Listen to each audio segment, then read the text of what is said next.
Ridge capping. Fold the universal foam bung into a semicircle, ensuring the ends are tucked towards the center. Place into the void on the boss end so that the outer face rests against the end of the glazing bars.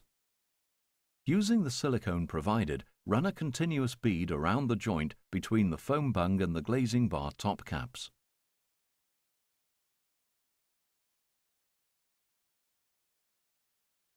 Fitting the ridge cover.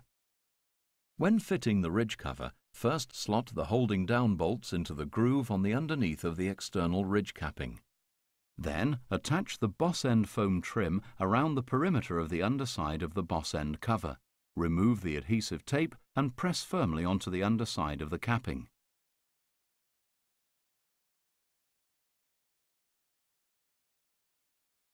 Slide the finial fully onto the ridge capping as far as it'll go. Slide the pieces of cresting into the open-ended channel of the external ridge cover. The last piece of cresting may have to be trimmed. See your installation guide for instructions.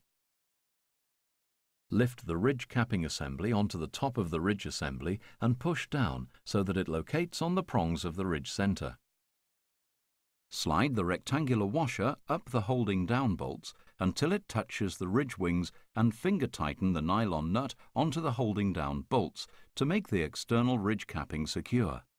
Insert the wall plate capping adapter. Lift the wall plate capping assembly onto the top of the wall plate. Use a glazing mallet or similar plastic surfaced mallet to knock on the wall plate capping assembly onto the top of the adapter.